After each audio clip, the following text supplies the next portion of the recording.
kajian Rasulullah sallallahu alaihi wasallam bersabda, "Amma fi umuri dinikum fa ilayya." Dalam urusan dalam urusan agama, kamu wajib ikuti saya. Wa amma fi umuri dunyakum fa antum a'lamu biha. Adapun dalam urusan dunia, kamu lebih tahu. Silahkan, tak perlu ikut saya. Tapi urusan agama, jangan coba-coba. Wajib ikut saya. Wajib ikut saya, kata Rasulullah sallallahu alaihi wasallam. Masalahnya kaum muslimin, selama ini benar-benar kabur pemahaman umat ini. Mana batas dunia yang boleh tidak ikut Rasul, dan mana batas agama wajib ikut Rasul sebagai syarat untuk masuk ke dalam surga, seperti yang dijanjikan oleh Allah dan oleh Rasulnya. Ini perlu untuk diperjelas. Masalahnya, coba saya tanya sama bapak yang hadir sekarang ini, urusan kita berjualan, berdagang di toko-toko, di pasar-pasar, ini urusan agama atau urusan dunia? Tuh, urusan dunia, Pak. Baik, terima kasih bapak, kami sudah menjawab.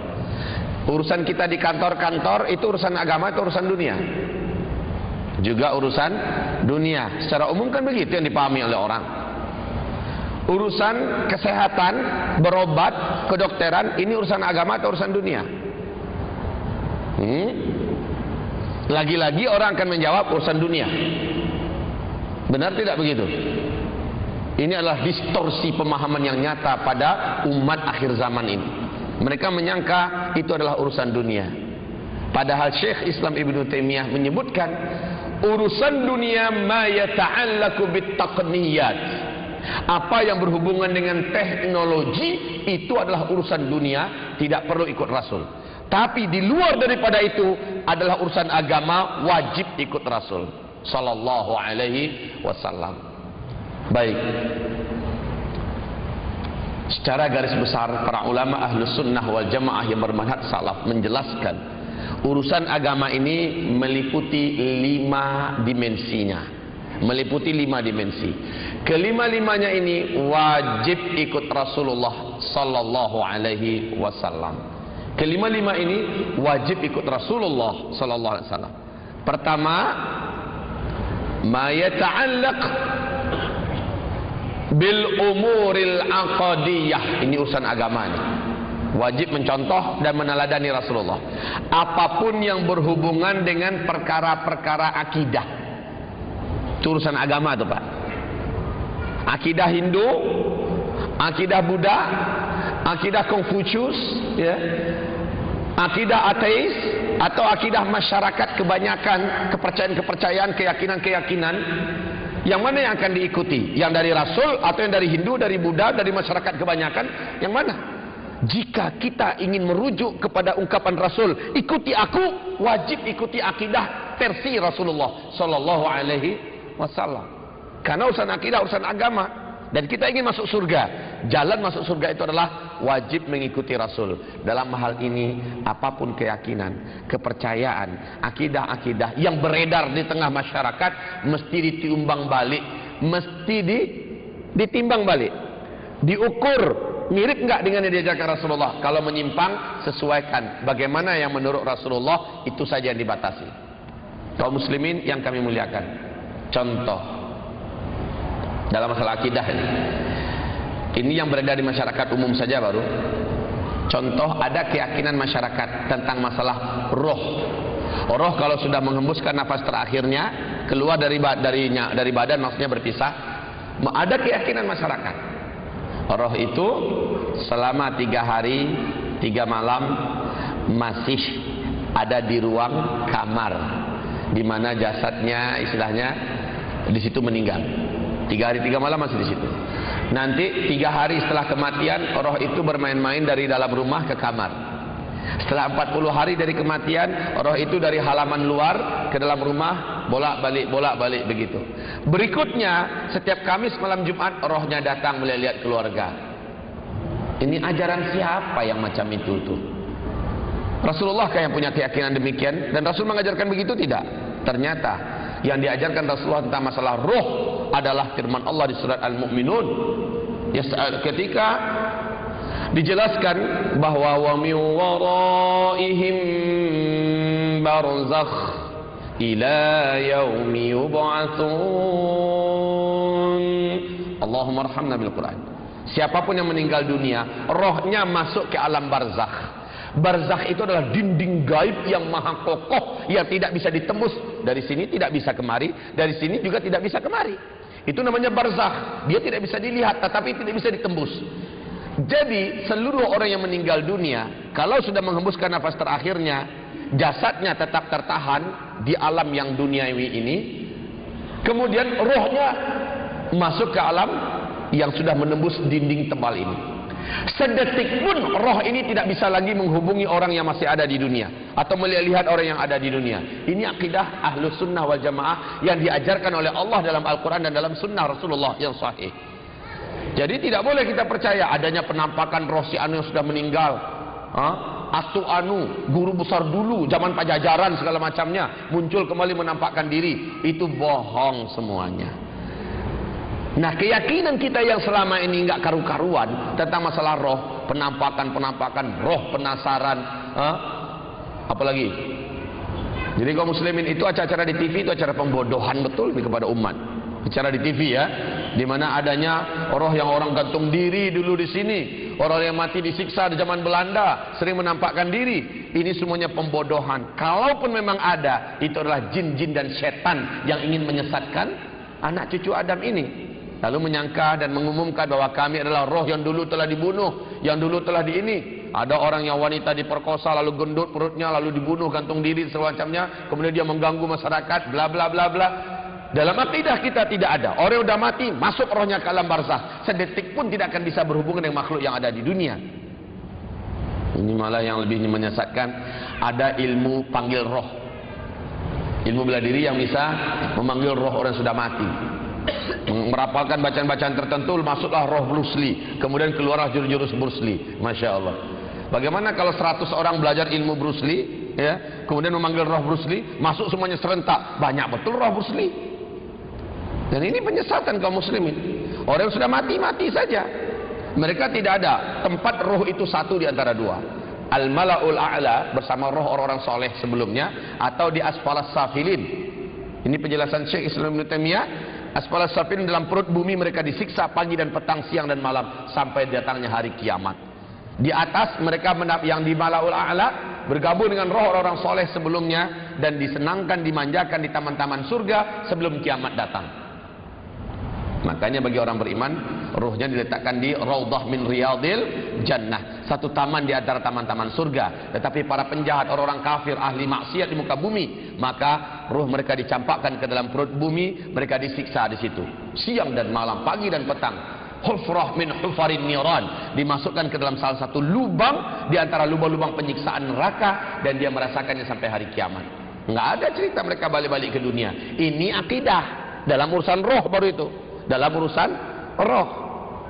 Jadi kita sortir balik pemahaman yang rancu tentang masalah akidah, termasuk yang diajarkan oleh guru-guru yang nggak karu-karuan istilahnya tentang masalah roh. Kita panggil roh atu anu, kita panggil roh ini anu, kita panggil roh ini, semuanya sama sekali tidak benar kaum muslimin. Sama sekali tidak benar. Saya pernah dengan izin Allah meruqyah seseorang. Kemudian seseorang itu kesurupan. Saya katakan, kenapa kamu ganggu orang ini? Dia mengatakan, saya engkongnya dari zaman Majapahit katanya. Saya engkongnya, atuk buyutnya dari zaman Majapahit. Saya katakan, wahai jin pendusta, kamu telah berbohong. Jika kamu tidak keluar, maka kamu saya bakar dengan ayat Allah. Dan dia bersumpah, demi Allah saya ini atuk buyutnya katanya. Saya sudah bersumpah ketika masih hidup akan menjaga anak cucu saya. Maka saya ruqyah lagi, subhanallah. Akhirnya dia menjerit-jerit, ampun Pak Ustadz, ampun panas Pak Ustadz, tolong. Saya katakan, kamu keluar tidak? Iya saya keluar. Sekarang katakan kamu ini siapa? Baru dia mengaku, saya jin dari Gunung Anu. Tadinya atuk buyut Anu katanya kan, sekarang jin dari Gunung Anu. Ngaku kaum muslimin. Jadi itu tidak benar ada yang ngaku-ngaku saya nenek moyangnya si Anu datang untuk melindungi anak cucu saya. Seluruhnya adalah jin-jin yang menipu umat manusia. Ini akidah, ini akidah. Dalam masalah akidah, sesuaikan kembali dengan akidah yang dari Rasulullah. Inilah hijrah. Hijrah kita dari keyakinan yang selama ini tidak karu-karuan kepada keyakinan yang sahih dan benar. Contoh satu lagi. Suatu ketika Rasul sallallahu alaihi wasallam melihat seorang ibu membawa anak kecil, anak perempuan. Dikasih jimat di sininya, dikasih jimat di lehernya, jadikan kalung, dikasih jimat di pinggangnya dan di kedua kakinya. Rasul berkata, ibu muslimahkah? Iya, kata ibu itu. Ibu taruh apa ini di pergelangan tangan anak ibu, di lehernya, di pinggangnya, di kaki? Ibu taruh apa? Apa kata jawaban ibu itu? Ya Rasul, menurut keyakinan kami dulu bahwa anak semasa kecilnya rentan untuk diganggu oleh makhluk-makhluk yang tidak baik dan segala macamnya. Jadi dengan dipakaikan ini, maka makhluk-makhluk itu tidak berani mengganggu anak kita. Dengan ini anaknya akan selamat, akan terjaga. Apa kata Rasulullah? Lepaskan, Bu. Kalau ibu ingin diakui umat saya, lepaskan. Yang menjaga anak ibu dan kita semua adalah Allah Subhanahu wa taala, bukan benda-benda macam ini. Coba lihat, ada keyakinan yang salah bahwa dengan memakai jimat ini, jimat itu, kemudian dia akan selamat. Termasuk orang-orang yang dangkal pemahaman agamanya, Pak. Minta jimat sama orang pandai, orang siak, orang taat, kemudian gantung jimat itu di depan pintu rumah, di kebun, di tempat peternakan supaya tidak diganggu oleh maling segala macamnya. Kalau di warung-warung makan tuh, Pak, jimat itu supaya si pendatang tambah banyak datang. Kaum muslimin akan memuliakan. Ini sesat dan ini syirik. Ini contoh hamba-hamba Allah yang kami muliakan. Contoh yang lain. Seorang sahabat pamitan pada Rasul yang mulia sallallahu alaihi wasallam. Pamitan, ya Rasulullah, saya mau melaksanakan perjalanan jauh ke luar negeri. Dulu kan nggak ada pesawat. Tidak ada pesawat, tidak ada kapal laut, ya. Perjalanan mesti ditempuh hanya dengan onta atau kuda atau keledai. Rasul sallallahu alaihi wasallam berkata, "Kapan?" "Sekarang, ya Rasulullah, pagi ini." Didoakan oleh Rasulullah semoga perjalanannya selamat pergi dan pulang. Tapi tiba-tiba waktu sholat zuhur ketemu lagi sama Rasulullah sallallahu alaihi wasallam. Apa kata Rasulullah? "Loh, kok belum berangkat? Katanya udah mau berangkat tadi pagi." "Ya Rasulullah, tadi saya sudah siap-siapkan semuanya. Barang-barang saya sudah di atas kendaraan, tinggal pergi. Pas saya keluar dari pintu rumah saya, melintas binatang hitam." Terus kata Nabi, menurut kepercayaan dan keyakinan yang dari nenek moyang kami dulu, ingat ya, dari nenek moyang kami dulu, siapapun yang akan melakukan perjalanan jauh, melintas binatang hitam di depan jalannya atau depan pintu rumahnya, itu pertanda sial, itu pertanda tidak baik, alamat buruk akan terjadi. Kamu percaya itu? Ya, percaya nggak percaya sih, ya Rasulullah. Cuman masalahnya kalau ini dilanggar terjadi betul, kan saya sudah diberi peringatan oleh Allah. Salah kamu itu. Itu keyakinan syirik, kata Rasulullah. Buang. Tobatlah kamu. Caranya, ya Rasul. Maka Rasul mengatakan, yakinkan hatimu Allah yang akan menjagamu. Kemudian teruskan perjalananmu pada hari ini juga dan bertawakallah kepada Allah Subhanahu wa taala. Itu cara tobatnya. Buang keyakinan itu. Inilah dia ibadah Allah yang memuliakan, hijrah kepada Allah dan kepada Rasulnya. Hijrahkanlah akidah kita kepada akidah yang benar. Banyak nih contoh-contoh di tengah masyarakat. Coba lihat, sekarang ini masih ada orang pakai gelang-gelang, yang pakai gelang itu dia kuat, dia sehat segala macamnya. Masih ada tidak? Ini contoh, walaupun secara ilmiah ini umpamanya terbuktilah kaum muslimin, tetapi kami ingin bacakan sebuah riwayat tentang masalah ini, di mana seorang laki-laki memakai gelangan kuning di tangannya. Rasul bertanya, "Ma hadhihi?" Apa ini? Si laki-laki itu menjawab, "Hadhil wahinah ya Rasulullah." Ini, ya Rasulullah, adalah penangkal. Ketika saya lemah dan sakit, ini dipakai, maka saya bisa menjadi kuat dan sehat. Maka kata Rasulullah SAW, "Inzi'ha," lepaskan cepat. "Innaha la tuziduka illa wahna." Benda yang macam ini akan membuat engkau semakin lemah kepercayaanmu kepada Allah. "Wa innaka immutta wa hiya 'alaika ma aflahta abada." Seandainya sempat engkau mati sementara benda yang macam ini masih melingkar di pergelangan tanganmu, ma aflahta abada, selama-lamanya engkau tidak akan pernah selamat. Mati dalam keadaan musyrik, mempunyai keyakinan karena benda ini saya selamat, karena benda ini saya sehat, dengan benda ini saya sembuh. Masya Allah. Padahal keyakinan yang harus terbenam dalam lubuk hati yang paling dalam adalah yang menyelamatkan saya Allah, Yang melindungi, yang menjaga saya Allah. Adapun obat yang saya minum hanya sebagai asbab. Tidak pun ada ini jika saya minta kepada Allah dan saya pakai ikhtiar yang lain pun, kalau menurut Allah saya harus sembuh, saya pasti sembuh. Mestinya kayak gitu keyakinannya kaum muslimin. Ini masalah keyakinan. Nah, keyakinan ini urusan agama. Apalagi dalam urusan keyakinan tentang Allah sendiri. Allah bagaimana akidah tentang Allah? Ada orang mengatakan Allah itu ada di mana-mana. Allah ada di kantor, Allah ada di WC, Allah ada di perusahaan, Allah ada di hutan, Allah ada di... Masya Allah, ini sesat dan menyesatkan pemahaman ini. Allah itu fis sama. Dalam Sahih Bukhari Rasul mengatakan Allahu fis sama. Allah itu ada di langit. Sepertiga malam terakhir Allah turun ke langit dunia untuk menerima dan menyambut siapapun yang menyerunya, berdoa kepadanya, memohon ampunan terhadapnya. Maka seorang budak yang mengembalakan ternak wanita iseng ditanya oleh Rasulullah, "Bu, Allah ada di mana?" Kata Rasulullah. Ibu itu menjawab dengan mantap, "Fis sama." Allah ada di langit. Maka kata Rasulullah kepada sahabatnya, "Ada yang tahu tidak siapa majikan wanita ini?" "Kenapa ya Rasulullah?" "Sampaikan ke majikannya, wanita ini wanita yang beriman, tolong bebaskan dia, merdekakan dia." Subhanallah kaum muslimin. Nah, coba lihat, Rasul mengaku itu wanita beriman. Kenapa? Dia percaya Allah itu di langit. Tapi kepercayaan orang sekarang, Allah itu ada di mana-mana, ini ibarat Allah yang kami muliakan, kepercayaan yang sesat dan menyesatkan. Kita kembalikan akidah yang benar bukan seperti itu. Jadi mana yang tidak benar selama ini kita hijrah darinya dan kita menuju kepada akidah yang diajarkan Rasulullah sallallahu alaihi wasallam. Begitu juga akidah kita bahwa tidak ada lagi nabi dan rasul setelah Nabi Muhammad sallallahu alaihi wasallam. Akidah kita tentang apa-apa yang digambarkan, diberitakan Rasulullah pasti akan terjadi nanti pada hari akhir zaman dan segala macamnya kita yakini karena ada dalilnya, ada ayatnya, ada hadis-hadisnya. Masyiral muslimin yang kami muliakan, ini akidah, ini urusan agama. Hijrahkanlah akidah kita yang batil selama ini kepada hijrah yang kepada akidah yang sudah diwariskan oleh yang mulia Rasulullah Muhammad sallallahu alaihi wasallam. Ini urusan agama yang pertama. Urusan agama yang kedua yang wajib diambil dan dicontoh dari Rasulullah adalah ma yata'allaqu bitta'abbudiyat.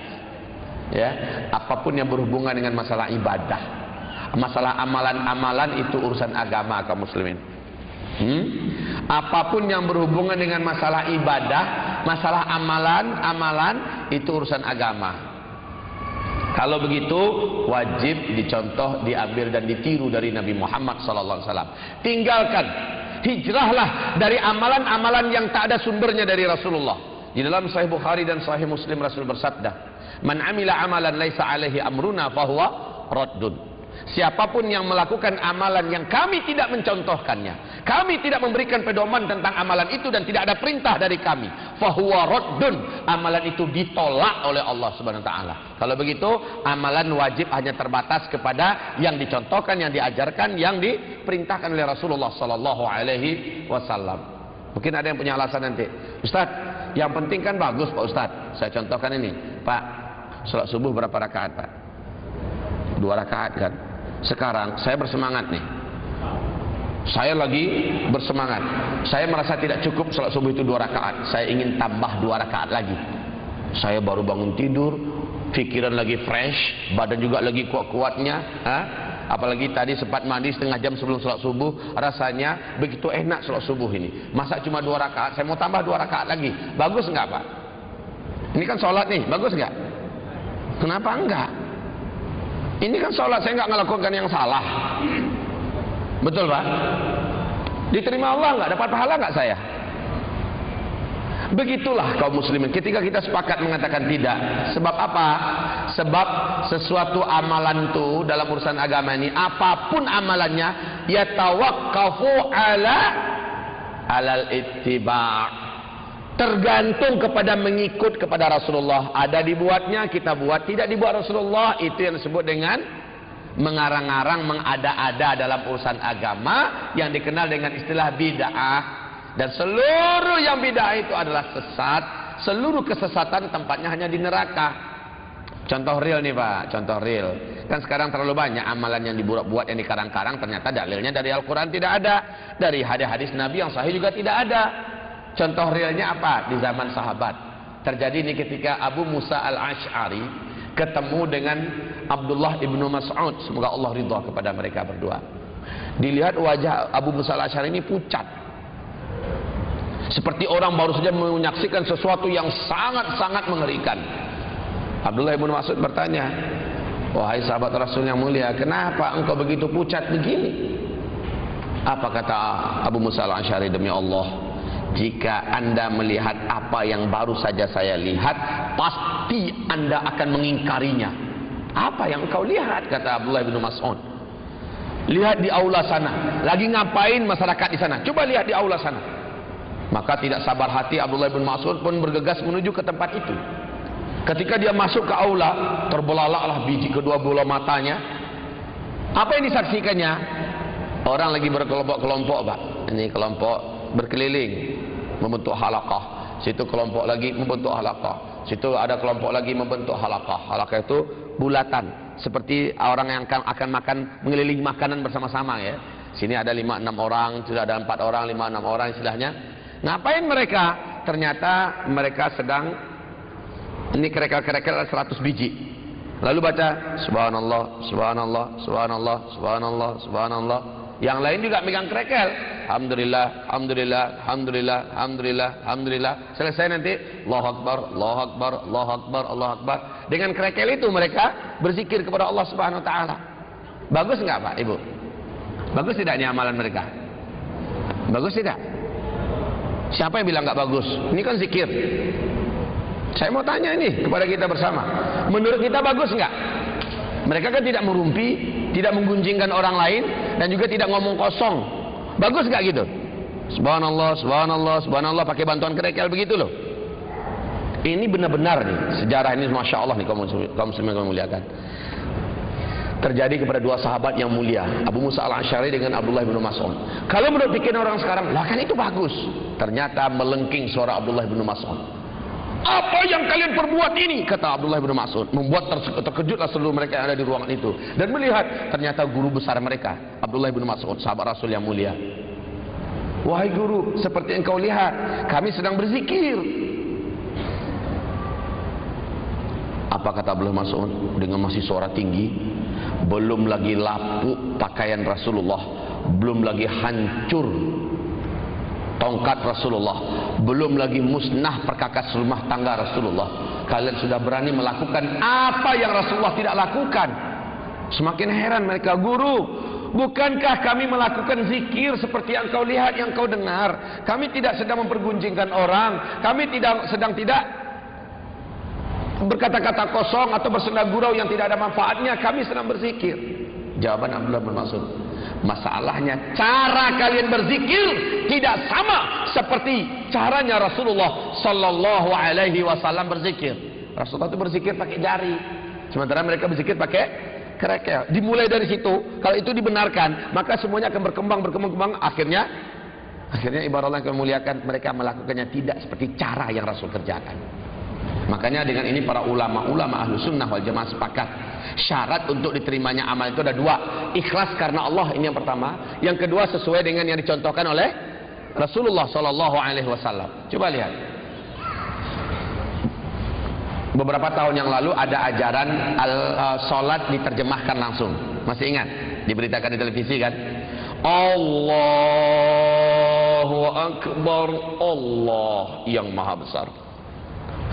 Langsung mereka terjemahkan supaya lebih khusyuk, alasannya kan, karena kalau sholat nggak khusyuk nggak ada juga gunanya sholat. Akhirnya mereka menerjemahkan Alhamdulillahi Rabbil Alamin, segala pujian bagi Allah Rabb semesta alam, Ar-Rahmanir Rahim.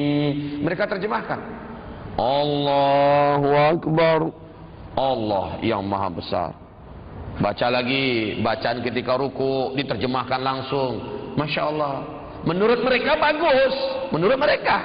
Tapi apa iya boleh dalam urusan ibadah ini menurut orang, bukan menurut yang diajarkan Rasulullah. Di situ dikunci oleh Rasulullah SAW. Dalam urusan agama wajib ikuti saya, kata Rasulullah. Dalam urusan dunia silahkan kalian berinovasi, silahkan kalian ngarang-ngarang dalam urusan dunia. Ini dunia nih, nggak ada di zaman Rasulullah, ada di zaman kita. Ini urusan dunia nih, silahkan buatlah, karang-karanglah. Tidak ada kodenya dan kewajibannya harus yang di masa Rasulullah. Oh berarti ini bid'ah, ini sesat, ini nggak kayak gitu.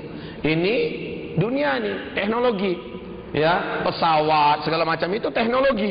Dalam urusan duniawi dan teknologi silahkan. Tapi urusan agama yang 5 ruang lingkupnya. Yang pertama adalah akidah dan kepercayaan tadi. Yang kedua adalah amalan-amalan dan ibadah. Ini urusan agama, dikunci, harus ikut Rasul kalau pengen masuk surga. Kalau mau mengikuti juga apa yang Rasul tidak contohkan, berarti itu termasuk umat yang tadi itu. Dari setiap 100 orang dari umatku, 99-nya ahli surga, 1 yang ahli neraka, 1 cuma yang masuk surga. Berarti termasuk yang 99 itu. Nan karingkang karih kapalo, kata orang Padang. Ya, keras kepala, tidak mau dia diajarkan supaya tunduk kepada sunnah Rasulullah. Tapi dia terus mengikuti apa yang biasa nenek moyangnya kerjakan, apa yang biasanya gurunya ajarkan. La ilaha illallah. Jadi kaum muslimin yang kami muliakan, urusan ibadah dan amalan kita tidak boleh berinovasi. Kita tidak boleh mengarang-arang lagi yang baru walaupun cantik. Ini dalam urusan amalan dan ibadah kaum muslimin yang kami muliakan.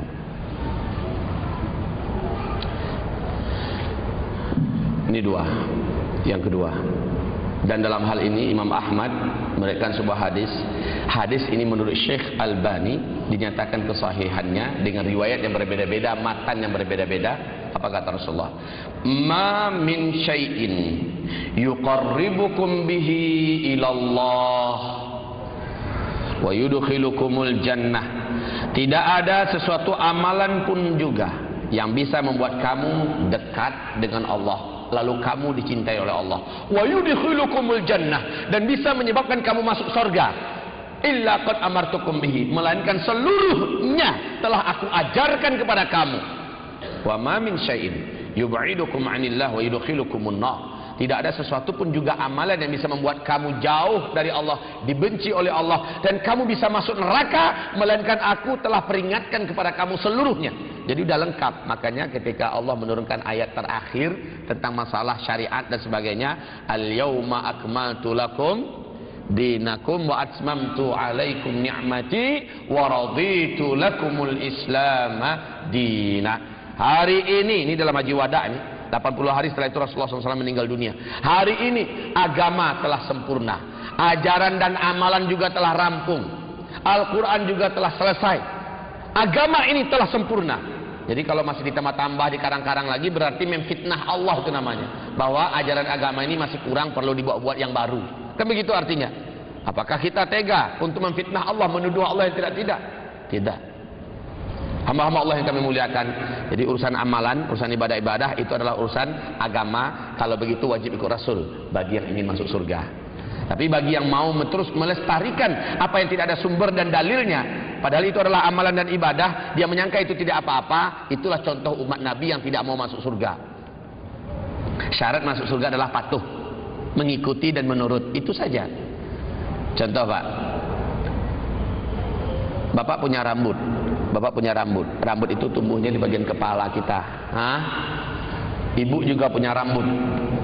Tetapi yang ibu-ibu diwajibkan oleh Allah menutupi rambutnya, menutupi auratnya. Yang aurat itu selain daripada wajah dan telapak tangan, kata Rasulullah, adalah aurat. Berarti selain itu tutupi, ya. Pertanyaan ibu-ibu mungkin muncul. Pak Ustadz, kenapa bapak-bapak yang juga sama-sama punya rambut seperti kami tidak disuruh pakai jilbab juga? Kok kami disuruh padahal sama-sama rambut? Apa sih bedanya rambut laki-laki dengan rambut wanita? Sama-sama bulu kok. Kalau dicukur juga sama-sama botak istilahnya. Kenapa yang wanita disuruh menutupinya, yang laki-laki tidak? Pertanyaan itu kita balikkan kepada ibu-ibu itu. Ibu pengen masuk surga, Bu? Iya iyalah, kalau begitu patuh aja Bu, jangan banyak tanya. Karena kunci masuk surga adalah patuh. Walaupun sampai sekarang belum tercerna oleh akal saya. Lah agama ini standarnya bukan akal, tetapi standar agama ini adalah patuh, enggak, gitu aja. Makanya orang beriman itu kuncinya sami'na wa ata'na. Kami dengar dan kami patuh. Bukan sami'na wa anggwana wa gilangna. Kami dengar, kami mengangguk, dan kami menidakkan. Bukan kayak gitu. Tapi orang beriman yang akan masuk surga, sami'na wa ata'na. Kami dengar dan kami patuh. Itu. Ada yang pakai cincin emas di antaranya, di antara kita di sini, yang laki-laki. Ada pakai cincin emas enggak? Ini contoh ya. Pakai cincin emas. Apa sih masalahnya pakai cincin emas kok dilarang bagi laki-laki? Sementara wanita dibolehkan pakai cincin emas. Dan dibolehkan memakai perhiasan dari emas. Kami laki-laki kok nggak boleh? Ini pertanyaan. Mungkin kita belum bisa menjawab, Pak. Itu kan ada hadisnya Rasulullah melarang. Iya, masalahnya apa sih gunanya dilarang? Sampai begitu, Pak. Sok kritis. Hah? Kita balik tanya sama orang itu. Pak, Bapak pengen masuk surga nggak? Iya, maka patuh aja, Pak. Jangan banyak tanya. Begitu istilahnya. Kita kentut ini. Kentut kan tempatnya dari, maaf nih, tempat keluarnya kotoran. Ya kan? Dah. Selesai itu. Batal wuduknya nggak, Pak? Batal. Siapa yang katakan batal? Hah? Iya. Jelas itu batalnya. Kenapa kita nggak protes? Kok kentut aja batal? Kan begitu kan? Lalu setelah itu ada yang agak kurang masuk akal lagi. Kita kalau mau sholat setelah kentut wajib ulang wudhu nggak? Kenapa nggak itu aja yang dibersihkan, selesai sudah? Betul. Kenapa harus pakai cuci muka, lalu tangan, kemudian sapu rambut sesuai dalam surat Al-Maidah pada ayat yang ke-6? Banyak tanya betul tuh orang. Kepada orang itu kita kembalikan satu kalimat saja. Pengen masuk surga nggak? Kalau jawabannya iya, jangan banyak tanya. Patuh aja lah. Kan begitu kan? Orang yang akan masuk surga adalah orang yang sami'na wa ata'na. Jadi kalau mau menyempurnakan tentang perenungan refleksi hijrah kita supaya hidup ini lebih berarti, bermakna, adalah kembalikan ke keras kepalaan kita selama ini kepada ketundukan menuju Allah dan Rasulnya. Tunduklah, patuhlah. Hanya orang yang macam ini yang akan masuk ke dalam surga Allah. Contoh, Pak.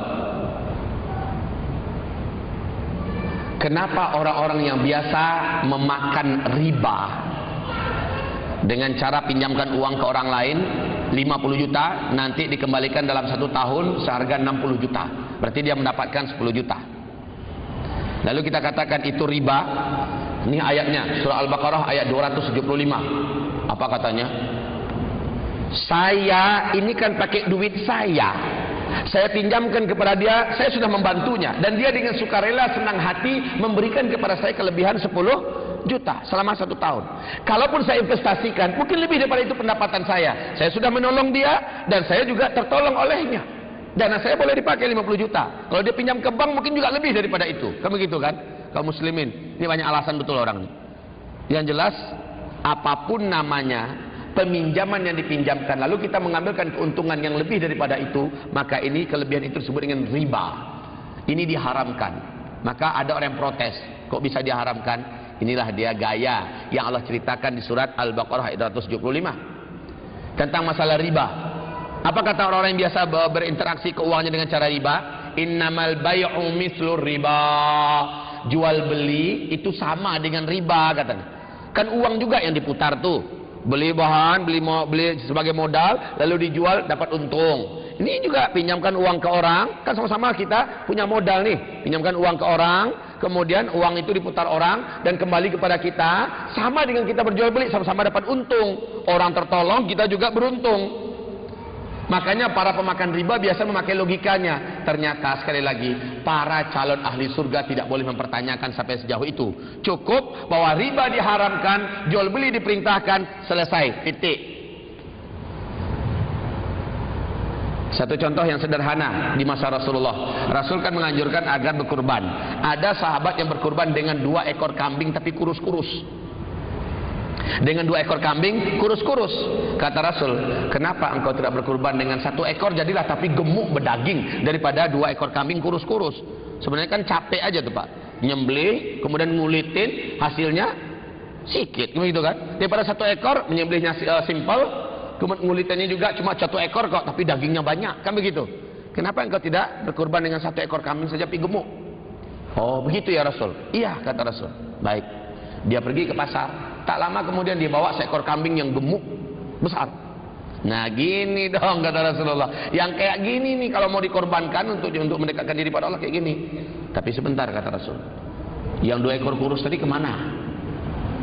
Apa jawaban sahabat ini dengan lugunya? Ya Rasul, saya tadi tukarkan 2 ekor kambing itu dan saya tukarkan dengan 1 ekor yang gemuk ini.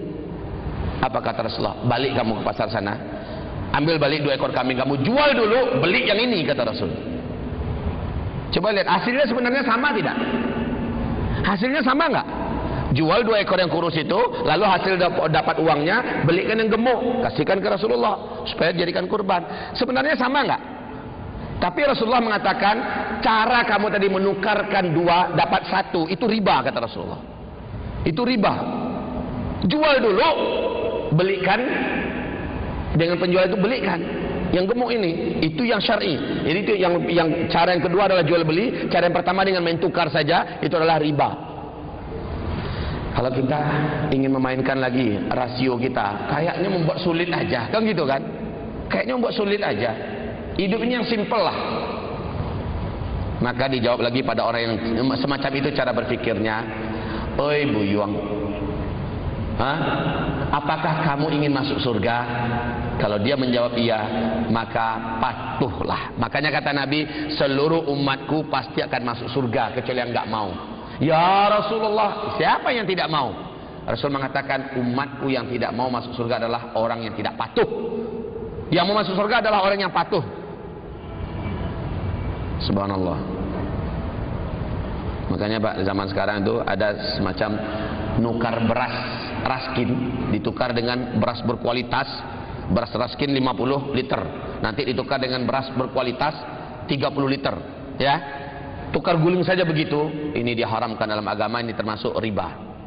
Kok bisa kayak gitu? Ya seharusnya jual dulu yang beras miskin tadi, jual dulu, boleh kepada orang yang punya juga beras cantik, jual dulu ke dia berapa dihargai, habis itu hasil penjualannya beli yang ini. Prosedurnya seperti itu menurut yang diajarkan Rasulullah. Kalau mau masuk surga, ikutilah prosedur itu, patuhlah. Walaupun pada ujung-ujungnya sinan kasinan juga tuh nyoh, kan begitu kan? Sinan juga tibonya tuh nyoh. Di sana-sana aja beredarnya tuh. Masalahnya mau patuh enggak? Di situ Allah ingin melihat kepatuhan itu sampai di mana. Ya, nah hamba Allah yang kami muliakan, surga itu harganya adalah ketaatan, taat dan patuh, penurut, itulah harga surga. Jadi orang yang biasa selama ini keras di hatinya, tidak mau tunduk dan patuh, maka sebenarnya orang yang macam inilah yang termasuk dalam 99 orang dari umat Nabi yang tidak akan masuk ke dalam surga Allah Subhanahu Wa Taala. Jadi ibarat Allah yang kami muliakan, hijrah yang dimaksud sekarang adalah hijrah ruhiyah, hijrah syuuriyah, hijrah tentang masalah karakter, hijrah tentang masalah batin, hijrah sifat, hijrah tentang masalah ruhiyah kita, spiritual kita dihijrahkan dari tidak taat kepada taat, dari suka dan hobi kepada dosa dan maksiat kepada membenci maksiat dan menjauhi maksiat. Ini urusan agama yang ketiga. Yang kedua baru ya, wajib ikut Rasulullah SAW. Kita sampai jam berapa? Nah, sampai selesai. Ya, kalau begitu seandainya jam 5 selesainya, berarti jam 5 ya. Kaum muslimin yang kami muliakan, jangan cemas Pak, tidak akan sampai jam 5, karena saya juga nggak sanggup. Ya, itu baru 2 urusan agama yang wajib mengikut pada Rasul. Urusan akidah pertama, dan urusan ibadah dan amalan. Yang ketiga wajib mengikut pada Rasul, urusan hukum.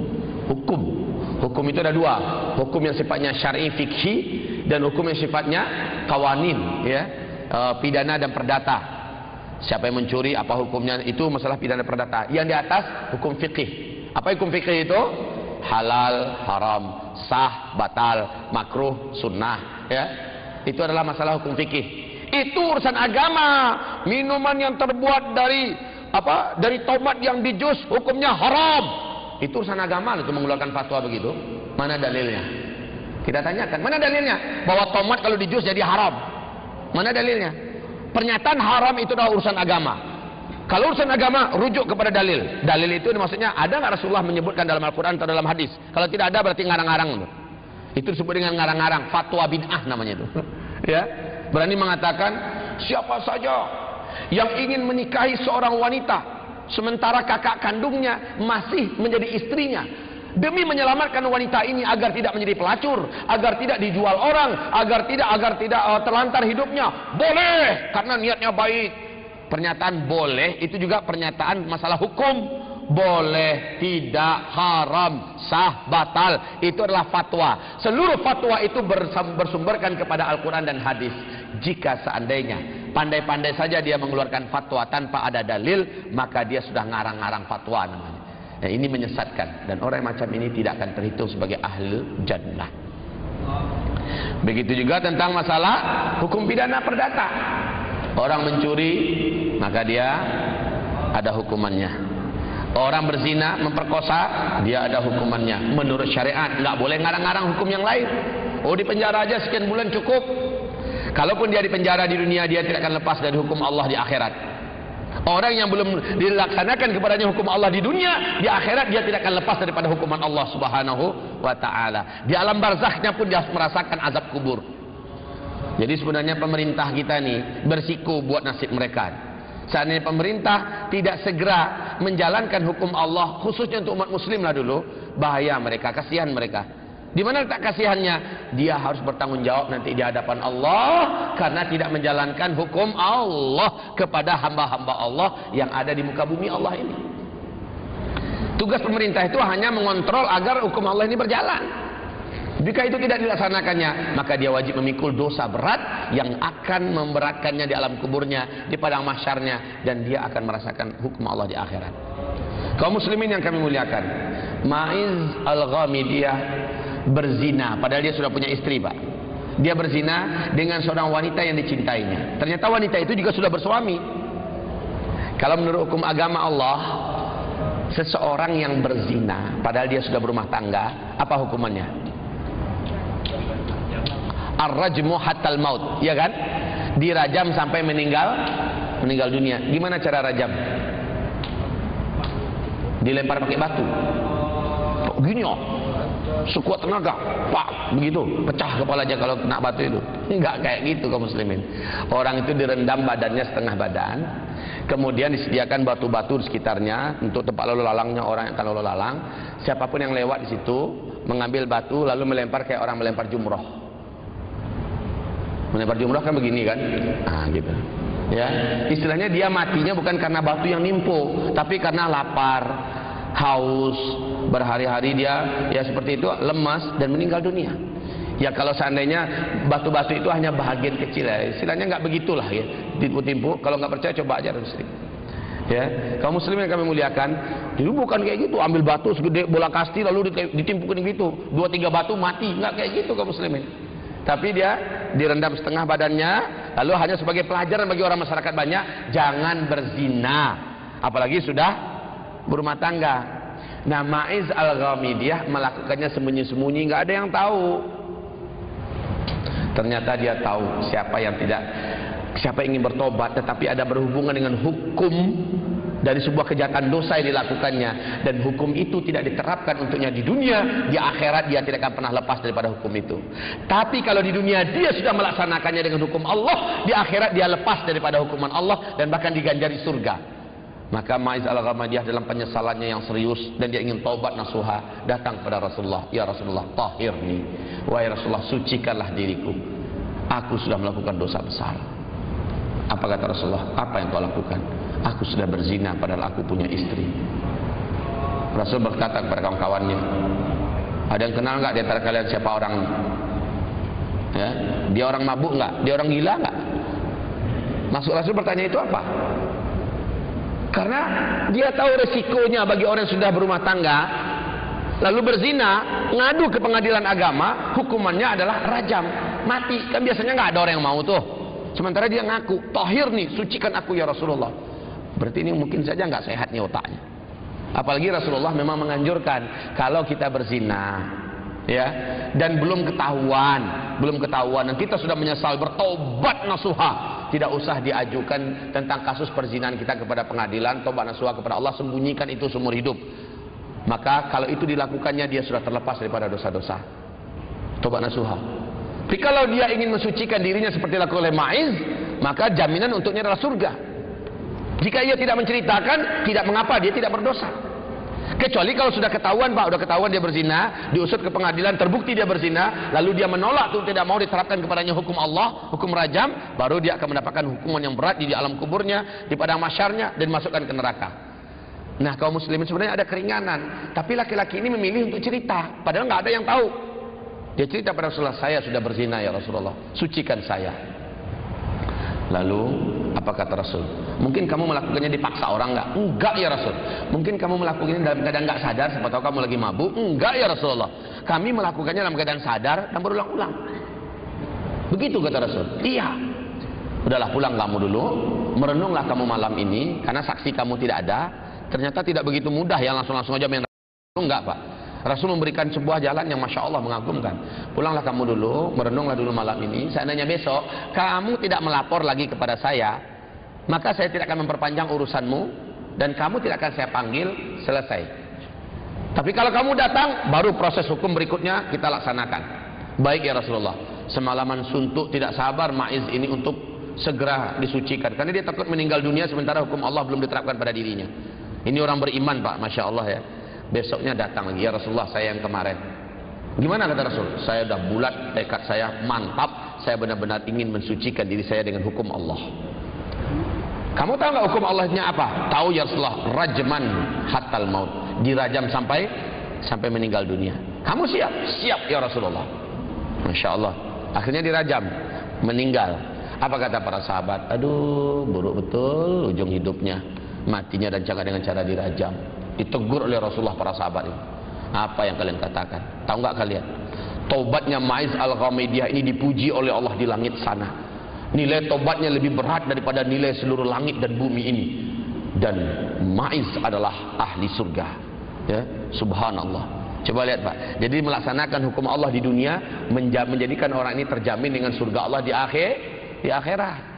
Tapi kalau hukum penjara yang dibuat oleh penguasa yang ada, itu hanya sebatas hukum buatan manusia. Itu tidak melepaskan manusia daripada hukum Allah nanti di akhirat. Nah, hamba-hamba Allah yang kami muliakan. Masalahnya Pak Ustadz, yang tidak melakukannya pemerintah, yang mereka yang tanggung dosa. Kita cukup sampaikan pada pemerintah kita, Pak Pemerintah, kamu muslim kan, kami juga muslim, kami minta agar diterapkan syariat Allah terhadap kami sebagai selaku rakyat muslim. Kalian yang mengontrol pelaksanaan jalannya, karena kita juga menghukum sendiri nggak boleh Pak. Kita kumpulkan keluarga kita langsung rajam, langsung kisos, nggak boleh. Itu wewenang pemerintah, hanya pemerintah yang boleh melakukannya. Kalau pemerintah tidak mau, pemerintah yang tanggung dosanya, begitu. Nah, kaum muslimin hamba Allah yang kami muliakan. Masalah hukum, apapun model hukumnya, itu urusan agama.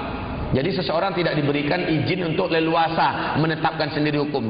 Termasuk dalam masalah hukum-hukum pidana, hukum perdata, termasuk masalah halal, haram, sah, batal, itu juga wewenang agama seluruhnya. Baik, hamba Allah yang muliakan. Laptop hukumnya haram. Kenapa haram? Banyak siaran-siaran lewat internet yang merusak moral generasi muda. Maka laptop hukumnya haram. Keluar fatwa berapi-api. Kita tuntut yang bersangkutan. Kamu menyatakan haram. Itu wilayah agama, tidak masalah fatwa haram halal. Iya. Kalau begitu, al-aslu fil asya'i al-ibahatu ma lam yadullu dalilun ala tahrimi biha wa ala nahyi biha. Dasar segala sesuatu dalam urusan keseharian dan muamalah sehari-hari, dasar awalnya adalah halal, boleh, sampai ada dalil yang menyatakan haram. Sekarang kami tanya, mana dalil bahwa laptop ini haram? Mana dalilnya? Kita tanya itu Pak. Sembarangan mengatakan ini haram, itu haram, ini boleh, ya. Kaum muslimin yang kami muliakan, di kampung kami, di sana, Sumatera Barat, masih ada beberapa kaum yang memponis bahwa tidak sah pernikahan sama-sama satu suku. Betul tidak? Sama-sama satu suku nggak sah, nggak boleh nikah. Padahal Allah membolehkan. Pernyataan nggak boleh itu bukan pernyataan hak wewenang agama tuh. Sekarang diambil oleh manusia. Mereka sudah mengarang-arang hukum baru namanya itu. Ya. Nah, kaum muslimin yang kami muliakan, sebenarnya kalau di Minangkabau itu aslinya adalah di Sumatera Barat itu aslinya adalah adai basandi syarak basandi kitabullah. Syarak mengatur, adai memakai. Ada yang nggak kenal? Ada yang nggak ngerti nih? Nggak ngerti Pak? Nggak ngerti juga? Perlu diterjemahkan ya? Saya terjemahkan. Adai basandi syarak. Ini filosofi murni kami loh di sana Sumatera Barat. Adai basandi syarak itu artinya adalah adat, sendi awalnya adalah syariat. Syarak basandi kitabullah, dan syariat itu sendi dasarnya adalah kitab Allah, Al-Quran. Bagus nggak itu? Syarak mengatur, adat memakai. Ketika syariat memvonis begini, maka jadikanlah itu sebagai adat yang berlaku di negeri ini. Bagus nggak itu? Indah sekali. Asalnya begitu, asalnya begitu. Tapi hawa nafsu manusia menggiring manusia untuk meninggalkan filosofi murni ini. Ya, akhirnya hawa nafsulah yang lebih terkemuka dan terkedepan saat ini. Jadi kembali, masalah hukum adalah urusan agama, wajib ikut Rasulullah. Sebatas apa yang dikatakan Rasul, sebatas itulah kita pegang erat. Nah, hukum-hukum yang lain-lain yang lama-lama, hijrahi hukum-hukum itu. Hijrahlah kepada hukum Allah Subhanahu wa taala. Allah menyebutkan di surat An-Nur, ya. Firman Allah tentang orang yang beriman pada ayat yang ke-56. Orang beriman itu innama kana qaulul mu'minin idza du'u ila Allah wa rasulihi liyahkuma bainahum ayaqulu sami'na wa ata'na. Kalau orang beriman, ada masalah apa-apa keseharian mereka, dihimbau mereka agar diputuskan hukumnya menurut Al-Quran dan Sunnah, mereka menjawab sami'na wa ata'na, kami dengar dan kami tunduk, kami patuh. Itu orang beriman, Pak. Tapi kalau orang munafik, coba lihat di ayat 51-nya di surat An-Nur ayat 51. Orang munafik ketika mereka berkata, ini kitab suci kita, pedoman hidup kita, harga mati, tidak boleh lari dari ini, katanya berapi-api dia mengungkapkan kita ini akan masuk surga hanya dengan ini. Kenyataannya kalau ada masalah apa-apa di rumah tangga, dengan masyarakat, dengan tetangga, dengan apa pokoknya, dia tidak mau penyelesaian masalahnya dengan Al-Quran. Ketika diajak dengan Al-Quran, tawallau, mereka tiba-tiba berpaling. Tawalla fariqum minhum, segolongan dari mereka berpaling, wahum mu'ridun, mereka benar-benar menjauhkan diri daripada hukum Allah Subhanahu wa taala. Ini yang ketiga, wajib ikut Rasulullah sallallahu alaihi wasallam. Gimana? Tanya jawab. Oh. Cukup itu, sampai di sini dulu. Bukan tanya jawab. Ya, baik. Saya juga tidak akan menzalimi waktu Bapak. Silakan kalau ada yang ingin diskusi tentang materi yang baru saja kita angkat, ya. Ini adalah refleksi tentang masalah hijrah. Hijrah yang sebenarnya itu bukan hijrah dari satu tempat kepada tempat yang lain saja, tetapi hijrah dari satu karakter kepada karakter yang lain. Hijrah dari sebuah pemahaman kepada pemahaman yang lain, yang menginduk kepada apa yang diajarkan dan diwariskan oleh Rasulullah sallallahu alaihi wasallam. Silakan.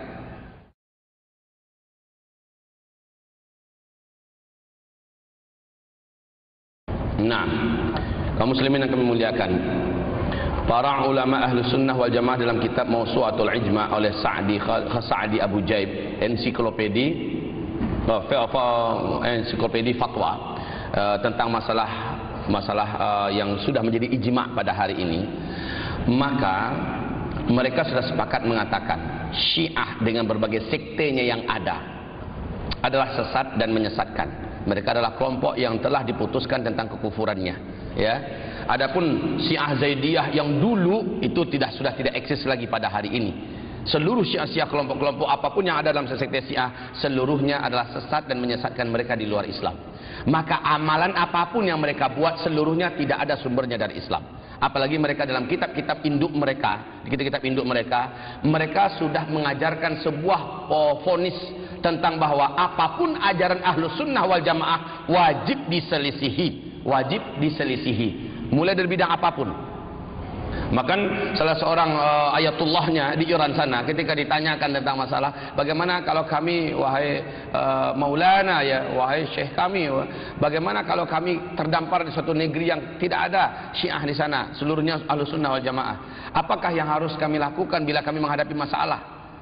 Jika, apa jawaban ayatullah ini? Jika memang begitu, katanya, datanglah ulama Ahlus Sunnah, bertanyalah kepadanya. Apapun jawaban ulama Ahlus Sunnah itu, maka kebalikan dari itu, itulah yang benar, kata. La ilaha illallah. Kebalikan dari itu, itulah yang benar. Jadi amalan-amalan yang mereka buat, yang mereka karang-karang pada hari ini, ibarat Allah yang kami muliakan, menginduk kepada fatwa besar ini. Semua apapun yang mereka buat tidak ada sumbernya dari Al-Quran dan Sunnah. Lagi pula mereka tidak mengakui Al-Quran kita di kitab-kitab induk mereka, ya. Walaupun di permukaan dengan taqiyah mereka yang sempurna, mereka mengatakan ini kitab suci kita bersama. Siapa yang bilang tidak? Itu di kitab induknya gimana? Kalau memang itu salah, kenapa tidak ada kitab yang lain membantah bahwa pernyataan dari ulama kami dulu di kitab induk ini itu sudah tidak benar, ini pembantahan kami? Ternyata tidak ada. Ya, berarti mereka masih memakai mazhab mereka. Baik. Apa ini? Pertanyaannya Pak Ustaz, Assalamualaikum, bagaimana nasib istri yang apa ini? Yang berzina dengan apa tanggung jawab sang suami dengan apa ini Allah? Dengan bagaimana nasib istri yang berzina dengan mak? Bukan. Mohon maaf saya nggak bisa baca ini. Apa tanggung jawab sang suami? Tapi yang paling inti ini saya nggak pandai ini. Mak dan apa ini? Ya sudahlah. Mohon maaf saya nggak bisa bacanya. Assalamualaikum Ustaz. Kalau salat berjamaah imamnya tidak mengucapkan amin atau tidak terdengar oleh makmum, lalu bagaimana makmum untuk mengucapkan aminnya? Masya Allah. Kemudian ribakah menerima bagi hasil dengan cara meminjamkan modal lalu akan diberikan atau ditetapkan keuntungannya, karena yang mengajak bisnis sudah menghitung modal dan untungnya. Ini yang maksud dengan riba itu yang kayak gini, yang dipertanyakan apa termasuk riba? Iya, itulah yang riba itu. Seharusnya ya bagi hasil itu disebut dengan mudharabah, bagi hasil ya, kemudian juga siap bagi rugi. Itu mudharabah. Atau musyarakah, sama-sama mengelola usaha dengan modal yang dari kita ya, bisa nanti keuntungannya dibagi berapa persen gitu kan. Kalau meminjamkan saja lalu minta keuntungan di balik itu tanpa kita ikut terlibat dalam usaha itu, maka itu yang dimaksud dengan riba, dan ini diharamkan. Baik. Kemudian bagaimana kita mengaminkan sementara imam sendiri tidak amin? Kaum muslimin yang kami muliakan, amin bukanlah rukun, bukanlah syarat, bukanlah wajib. Bila imam mengucapkannya kita ucapkan, bila imam tidak mengucapkannya tidaklah kita mengucapkannya. Innama ju'ilal imamu liyutamma bih. Hanya saja dijadikan imam itu sebagai imam agar dia diikuti. Nah dalam hal ini tentu saja saya belum temukan tuh ada imam yang ketika waladhdallin dalam sholat jahar dia tidak amin, saya belum temukan. Tapi memang sunnahnya Pak imam duluan yang amin, baru ke makmum yang amin. Kalau sekarang malah seringnya makmum duluan. Imam belum lagi start ke amin, makmumnya sudah amin makmumnya. Ini juga sebuah karena imam itu harus lebih dulu, kemudian makmum di belakangnya. Kemudian Assalamualaikum Ustaz, apakah orang yang minum air doa itu termasuk orang yang syirik? Oh tidak, karena kalau doanya dari Al-Quran, dari hadis Nabi dan doa-doa yang tidak syirik itu termasuk ruqyah, dan ini dibenarkan, dibolehkan ya, tidak termasuk syirik. Kalau dia sembuh, yang menyembuhkan Allah, bukanlah doa-doa itu. Dan doa hanya sebagai bentuk sarana yang kita pakai untuk meminta tolong kepada Allah Subhanahu wa taala. Bismillah Ustaz. Yang dimuliakan Allah, ada beberapa yang ingin saya tanyakan. Satu, kaitannya dengan hukum pada zaman Rasul, hukuman bagi orang yang mencuri adalah potong tangan. Yang ingin saya tanyakan, bagaimana sampai hukum potong tangan tersebut dilakukan prosesnya mencuri orang yang bagaimana? Kaum muslimin yang kami muliakan, Rasul membatasi kalau mencurinya di atas 3 dirham. Itu sudah potong tangan itu ya, dan itu pun prosedurnya tidak ini ya, harus ada saksi, harus ada bukti, harus ada istilahnya. Kaum muslimin kami muliakan, dan ini sampai ke pengadilan. Sebelum sampai di pengadilan bisa saling memaafkan, bisa kembalikan apa yang dicuri. Tapi kalau sudah sampai ke pengadilan memutuskan, maka wajib dilaksanakan hukum. Maka sebenarnya ada penyelesaian dari hati ke hati terlebih dahulu kaum muslimin ya. Baik, kemudian potong tangannya yang mana dulu? Nah, kalau selama ini belum diterapkan di Indonesia, tidak perlu ini kita terangkan sekarang. Yang kedua, mengapa orang bisa kesurupan padahal dalam keseharian nampaknya orang tersebut soleh dan solehah? Kesurupan itu banyak faktornya kaum muslimin. Bisa dia dikirimi oleh dukun yang jahat, atau bisa memang kelihatannya soleh tetapi dia secara emosi tidak stabil. Dia orangnya pemarah ya, dia orangnya suka memendam kesedihan dan segala macamnya ya. Pintu-pintu setan bisa masuk ke ruang jiwa seseorang adalah sedih yang berlebih-lebihan ya, kemudian marah yang tidak tertahankan, termasuk gembira yang terlalu meluap-luap, kegembiraan terlalu meluap-luap. Ini juga kemudian juga sementara kalau bagi wanita dalam keadaan haid, dalam keadaan nifas, ini masa-masa futur yang paling lemah. Seharusnya dalam masa-masa seperti itu seseorang harus memperbanyak hubungannya dengan Allah. Selain sholat, bagi ibu yang haid ini, selain sholat, puasa, selain tawaf istilahnya, berhubungan intim sama istri, yang lain lakukan ya, termasuk berzikir, membaca hafalan yang kita masih hafal dari Al-Quranul Karim dan sebagainya. Taib. Kemudian jadi kesurupan itu banyak faktor ya, termasuk dikirimi atau diminumkan orang minuman yang sudah dibaca-bacakan oleh sahir, ahli sihir atau ahli dukun yang jahat. Yang ketiga, untuk sampai pada husnul khotimah yang dilihat Allah proses atau akhirnya, akhir hidupnya. Karena Rasulullah SAW dalam Sahih Muslim sudah menyatakan innamal a'malu bikhawatimiha. Sesungguhnya seluruh amal itu tergantung pada akhirnya, finishingnya. Maka kaum muslimin, kita karena tidak tahu kapan finishing kita, oleh karena itu anggaplah setiap hari itu adalah hari terakhir kita. Maka pada hari itu lakukanlah yang terbaik. Mudah-mudahan dalam keadaan melakukan yang terbaik itu kita meninggal dunia. Jangan sampai kita masuk bioskop masih merasa umur panjang, ya, tahu-tahu di bioskop itu kita meninggal dunia. La ilaha illallah. Ini menyedihkan sekali, Pak. Kita berzina, nanti tobat, tahu di selangkang pelacur kita meninggal dunia. Ini ada beberapa berita masuk di TV macam itu, kan memalukan. Jadi anggaplah ini adalah hari terakhir kita, maka lakukan terbaik. Mudah-mudahan keadaan terbaik itu kita mendapatkan husnul khotimah. Kita belum boleh menilai orang sekarang ini karena kesolehan ketaatannya itu calon ahli surga. Belum boleh menilai seseorang, lihat nanti dia meninggal dunianya seperti apa. Nah, maka boleh kita bersangka baik, insyaallah. Nahsabuhu, kami menyangkanya salehan, dia adalah orang yang saleh. Kalau sudah meninggal dunia, Imam Syafi'i melarang itu ya. Jangan kamu memuji orang dengan amal solehnya ketika dia masih hidup, karena belum tentu akhir hayatnya dia adalah baik. Dan jangan kamu mencela, mencaci orang dan mengutuk orang sebagai ahli neraka karena kejahatannya ketika dia masih hidup. Belum tentu nanti di akhir hayatnya, siapa tahu dia taubat nasuha dan menjadi ahli surga. Kan ada hadis yang sahih berkenaan tentang masalah ini. Baik, ada pertanyaan yang lain? Silakan. Apa hukumnya bertambah barang? Apa hukumnya? Tambah barang, misalnya HP sama ini tambah. Oh, tukar tambah barang. Ini termasuk muamalah yang mirip dengan tadi. Kalau jenis HP-nya beda nggak masalah. Satu Nokia, satu Samsung. Ini sama-sama Nokia, kambing dengan kambing, kan begitu kan?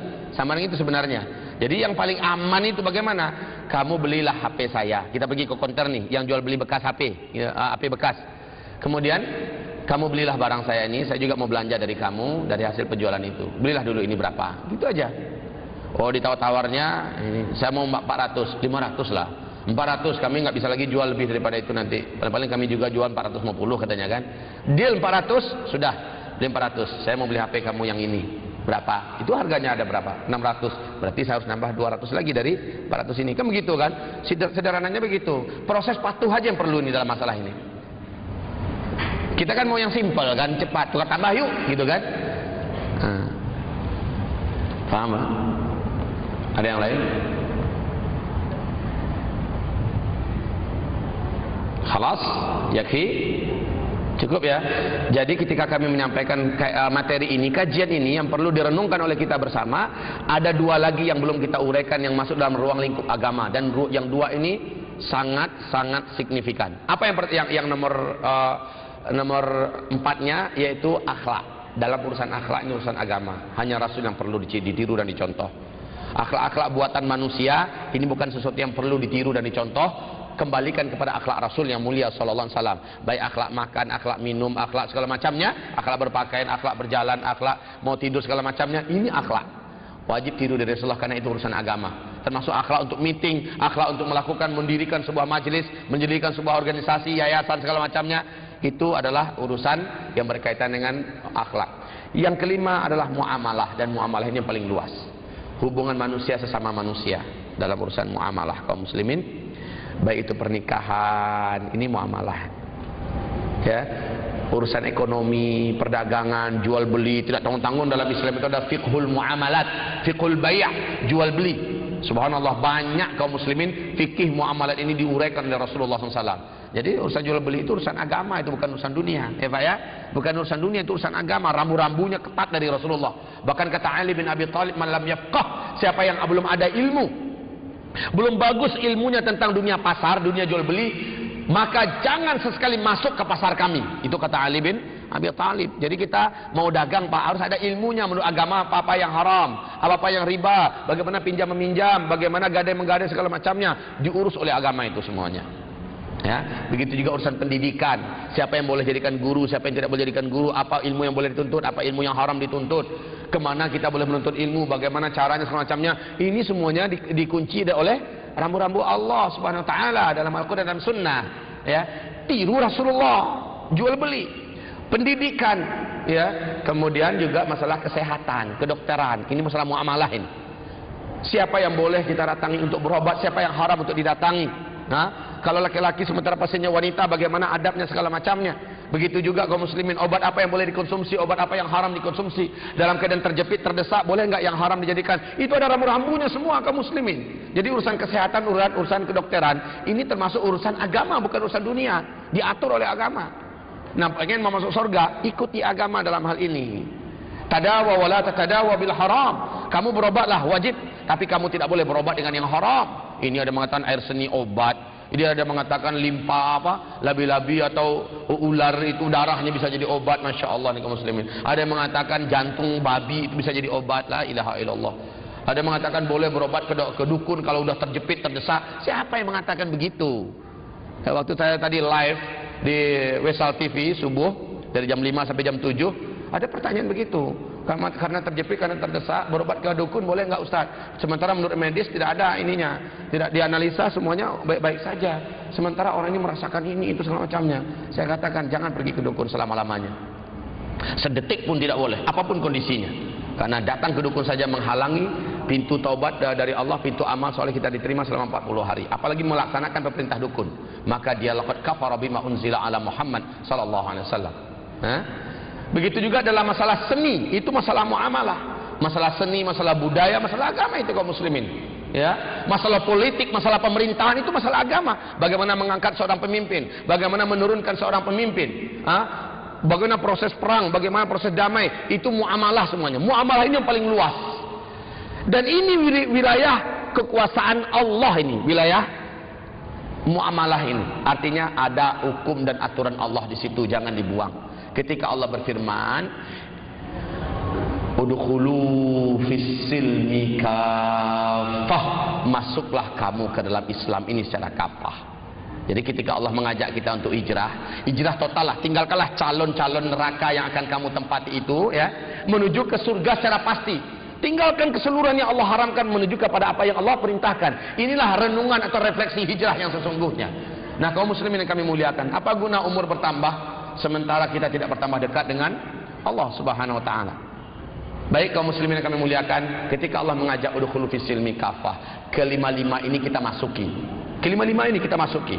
Ya akidah, ya ibadah, ya hukum, ya akhlak, ya muamalah. Masuki Islam kelima-limanya. Jangan sepotong-sepotong, sekerat-sekerat.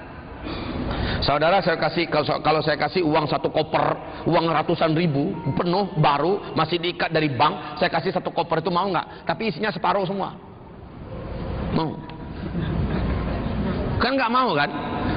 Ya. Saudara kami, kalau kami tanya nih, saya kasih istri cantik tapi setengah gila, tentu kita menolak, betul tidak? Artinya kita mau utuh, betul? Kita mau utuh. Allah juga mau hambanya yang utuh. Begitu yang Allah inginkan ketika Allah menyeru, ya ayyuhalladzina amanu udkhulu fis-silmi kafah, masuklah kamu ke dalam Islam secara wala tattabi'u khutuwatis syaitan innahu lakum aduwwum mubin. Jangan kamu mengikuti langkah-langkah setan ketika dianjurkan kita makan minum itu dengan tangan kanan. Dan dalam hal ini kita tidak mengikuti cara Islam seperti yang dianjurkan oleh Allah. Otomatis kita sedang mengikuti cara setan. Itu minum dengan tangan kiri. Otomatis itu. Karena jalan hidup cuma dua. Jalan surga dan jalan neraka. Jalan sunnah dan jalan kesesatan. Mana jalan yang akan kita ikuti kaum muslimin yang kami muliakan?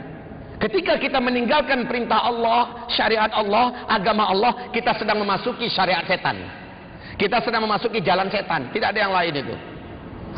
Ketika saya mulai berhubungan intim dengan istri saya tidak memakai sunnah, otomatis saya akan memakai hawa nafsu saya dalam menjalankan hubungan intim saya dengan istri saya. Dan ini na'udzubillah, ini yang disebut dengan wala tattabi'u khutuwatis syaitan innahu lakum aduwwum mubin.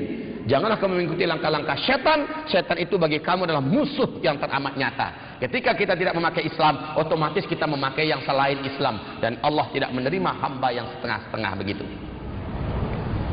Ada yang kerja kantoran nggak di sini umpamanya? Atau ada nggak yang punya anak buah? Bagaimana kalau anak buahnya di perusahaan kita kerjanya suka hati, Pak? Setengah waktu dia mau patuh pada kita, setengah waktu yang lain dia suka hatinya aja di perusahaan kita. Otomatis kita pecat, Pak. Betul lah? Takkan terima kita ada pegawai kita yang macam itu. Kita pecat dengan tidak terhormat. Bagaimana kalau kita setengah-setengah dalam berislam ini? Allah menginginkan kita hijrahlah secara kafah.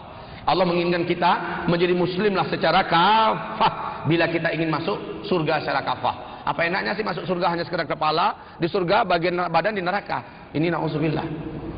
Nah, kaum muslimin, kita ingin secara kafah diberi oleh Allah dunia akhirat kebahagiaannya, maka di dunia juga lakukanlah Islam ini secara kafah, masukkanlah diri kita, amalkanlah agama ini secara keseluruhan. Tirulah Rasulullah sallallahu alaihi wasallam dalam rangka mendekatkan diri kepada Allah dan mencari ridhonya serta pahala yang dijanjikannya di dunia wal akhirah. Demikian saja, kepada Allah kami berserah diri atas segala kelemahan dan kesalahan yang ada. Yang lemah, yang salah, yang cacat hanyalah pasti dari hamba-hamba Allah, dan Allah dan Rasulnya selalu maha benar dan terlepas dari segala kelemahan dan segala kesalahan yang terbuat oleh makhluk-makhluknya. Subhanakallahumma bihamdika asyhadu an la ilaha illa anta astaghfiruka wa atubu ilaik. Wabillahi taufiq wal hidayah. Assalamualaikum warahmatullahi wabarakatuh.